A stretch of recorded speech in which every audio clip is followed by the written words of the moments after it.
Hi friends, అందరికీ నమస్తే.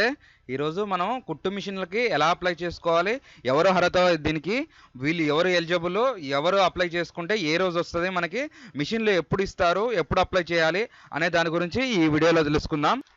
మీరు కనుక మన ఛానల్ని ఫస్ట్ టైం చూస్తున్నట్టయితే సబ్స్క్రైబ్ చేసుకోండి, పక్కన ఉన్న బెల్ ఐకాన్ క్లిక్ చేయండి, అలాగే లైక్ అనేది చేయండి. మనం ఆన్లైన్ గురించి, ప్రభుత్వ పథకాల గురించి వీడియోలు చేస్తాం కాబట్టి మీకు ఏదో ఒక వీడియో అయితే ఖచ్చితంగా ఉపయోగపడుతుంది కాబట్టి థ్యాంక్ యూ. ఫస్ట్ ఇది అప్లై చేసుకునే విధానం వచ్చేసి ఆన్లైన్ అండి. ఆన్లైన్ అంటే మనం గూగుల్లో ఓపెన్ చేసుకున్న తర్వాత ఓబిఎంఎంఎస్ అని టైప్ చేయండి. టైప్ చేసిన తర్వాత ఇక్కడ మనకి ఫస్ట్ ఆప్షన్ వస్తుంది, తెలంగాణ సెంట్రల్ ఆఫ్ గవర్నమెంట్ అని ఉంది కదా, ఇది ఫస్ట్ ఆప్షన్ క్లిక్ చేసుకోండి.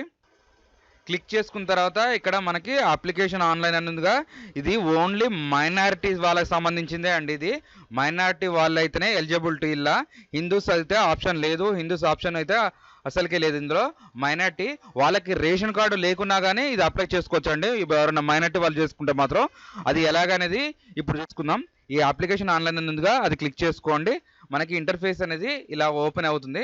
ఓపెన్ అయిన తర్వాత మనకి ఇక్కడ నేమ్ అనేది ఎంటర్ చేసుకోండి. ఇక్కడ name as per Aadhaar card, మీ ఆధార్ కార్డులో ఏ విధంగా ఉందో అదే విధంగా నెంబర్ ఎంటర్ చేయండి. నేను 10th మెమోలో ఉన్నట్టు ఎంటర్ చేస్తా, నేను ఇంటర్ మెమోలో ఉన్నట్టు ఎంటర్ చేస్తా అంటే కలవదండి. ఇక్కడ ఆధార్ కార్డు ఎలా ఉంటే అలా ఎంటర్ చేసుకోవాలండి.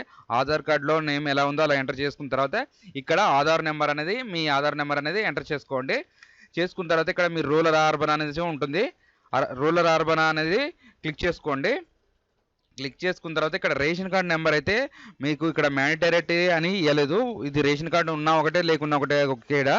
ఇక్కడ నెక్స్ట్ అర్బన్ రూరల్ అనేసి పెట్టుకున్న తర్వాత మీకు ఇక్కడ ఫాదర్ నేమ్ కానీ హస్బెండ్ నేమ్ కానీ ఇక్కడ ఎంటర్ చేసుకోవాలి. మీ ఫాదర్ నేమ్ కానీ హస్బెండ్ కానీ మీ ఇష్టం, అది ఇక్కడ ఎంటర్ చేసుకున్న తర్వాత ఇన్కమ్ సర్టిఫికేట్ అనేది కూడా మ్యాండేటరీ కాదు. ఇక్కడ ఇన్కమ్ సర్టిఫికేట్ వాళ్ళు అడగట్లేరు.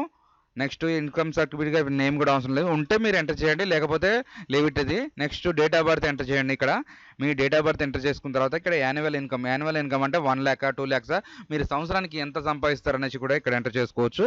నెక్స్ట్ ఇక్కడ మ్యారీడ్ అన్మ్యారీడ్ అనేది కూడా మీరు టైపింగ్ మీ ఇష్టం. అది ఇక్కడ కేటగిరీలు ఉన్నాయి కదా, కేటగిరీలో ఏమైనా డిసేబిలిటీ ఉందా, మరి దేనికి సంబంధించింది అనేసి కూడా ఇక్కడ మీరు ఎంటర్ చేసుకోవాల్సి వస్తుంది. నెక్స్ట్ ఇక్కడ మొబైల్ నెంబర్ అనేది మెయిన్ ఇంపార్టెంట్ అండి. ఇక్కడ మొబైల్ నెంబర్ కరెక్ట్ ఇచ్చుకోండి. ఇది మీరు ఎలిజిబుల్ అయితే ఖచ్చితంగా కాల్స్ వస్తాయి కాబట్టి ఇది మనకి సంక్రాంతి కానుకగా ఇస్తామనేసి కూడా చెప్తున్నారు. నెక్స్ట్ ఇక్కడ మొబైల్ నెంబర్ ఎంటర్ చేసుకోండి. ఆల్టర్నేట్ మొబైల్ నెంబర్ పెట్టుకోవడం బెస్ట్ చాయిస్, ఇది ఖచ్చితంగా ఆల్టర్నేట్ మొబైల్ నెంబర్ పెట్టాలి.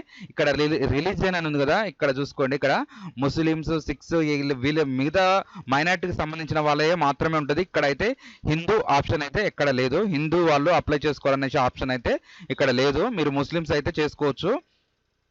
నెక్స్ట్ ఇక్కడ క్వాలిఫికేషన్ 5th క్లాస్ అబోవ్ అని ఉంటుంది. అదే ఇది ట్రైనింగ్ సెంటర్ అనేసి ఉన్నది, ఇది మీ దగ్గర ట్రైనింగ్ ఇంతకుముందు పోయినట్టయితేనేమో ఇక్కడ ఎంటర్ చేసుకోండి, లేదా ఇది కూడా మ్యాండేటరీ కాదు.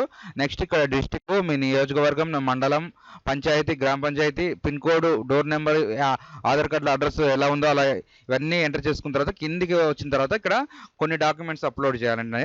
ఇక్కడ అప్లికేషన్ ఫోటోగ్రాఫ్ ఉందిగా, మీ పాస్పోర్ట్ సైజ్ ఫోటో అనేది 50 KB లోపు అప్లోడ్ చేసుకోవాలండి, జేపీజీ ఫైల్. నెక్స్ట్ ఇక్కడ క్యాస్ట్ సర్టిఫికేట్ అడుగుతున్నారండి. చూడండి, ఇక్కడ క్యాస్ట్ సర్టిఫికేట్ అనేది ఖచ్చితంగా మ్యాండేటరీ అని చెప్తున్నారు. క్యాస్ట్ సర్టిఫికేట్ మీకు అది కూడా తెలంగాణ వచ్చినంగా ఉండాలి. ఆంధ్రప్రదేశ్లో ఉన్నట్టయితే అది ఎలిజిబిలిటీ కాదు. ఇప్పుడు కొత్తగా మీ దగ్గర ఆంధ్రప్రదేశ్ అని ఉందనుకో, కొత్త తెలంగాణని అప్లై చేసుకున్న తర్వాతనే ఇక్కడ పెట్టుకోండి. ఇక్కడ అప్లై చేసిన తర్వాత ఇక్కడ ఈ టిక్ మార్క్ అనేది చేసేసి ప్రివ్యూ చూసుకోండి. మీరు ఫస్ట్ ఆ ప్రివ్యూ చూసుకున్న తర్వాత మీకు అన్ని డీటెయిల్స్ ఓకే అనుకుంటే అప్పుడు సబ్మిట్ చేయండి.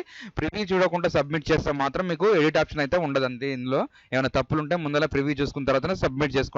1కి 2 సార్లు చూసుకోండి. ఇదండి ఈరోజు వీడియో. మీకు ఏమైనా డౌట్స్ ఉంటే మాత్రం నాకు కామెంట్ చేయండి, తప్పకుండా రిప్లై ఇస్తాను. Thanks for the watching.